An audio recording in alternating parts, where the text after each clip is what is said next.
Hi అండి అందరికీ. దోశలోకి బోండాలోకి ఎంతో టేస్టీగా ఉండే నెల్లూరు స్పెషల్ ఎర్రకారం ఎలా చేసుకోవాలో చూద్దాం. దానికోసం ముందుగా ఒక మిక్సీ జార్ తీసుకొని ముందుగా ఉడికించి పెట్టుకున్న ఒక 10 ఎండుమిర్చి వేసుకోవాలి. అలాగే కొద్దిగా చింతపండు కూడా వేసుకోవాలి. ఇప్పుడు ముందుగా కట్ చేసి పెట్టుకున్న ఒక మీడియం సైజ్ ఆనియన్ కూడా వేసుకోవాలి. ఇప్పుడు 10 వెల్లుల్లి రెబ్బలు వేసుకోవాలి.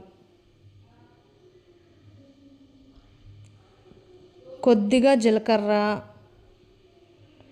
మీకు రుచికి సరిపడినంత ఉప్పు కూడా వేసుకోవాలి.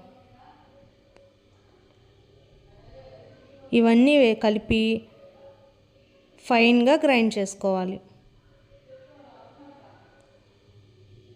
ముందుగా ఉడికించి పెట్టుకున్నాం కదా మీ ఎండుమిర్చి, ఆ వాటర్ కూడా వేసుకోండి, సరిపోతుంది. వీడియోలో చూపిస్తున్నట్లుగా ఫైన్గా గ్రైండ్ చేసుకుంటే సరిపోతుంది. ఇప్పుడు పోపు కోసం స్టవ్ ఆన్ చేసి ప్యాన్ పెట్టుకొని 2 టేబుల్ స్పూన్స్ ఆయిల్ వేసుకోవాలి. ఆయిల్ కాగాక కొద్దిగా ఆవాలు, జీలకర్ర వేసుకోవాలి.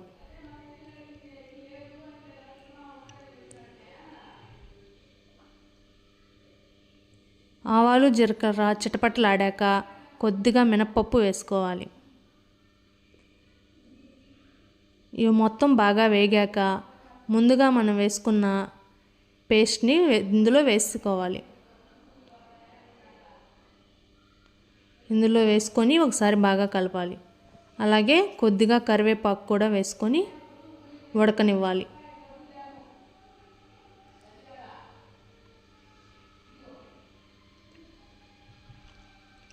ఇప్పుడు బాగా ఉడికాక స్టవ్ ఆఫ్ చేసుకుంటే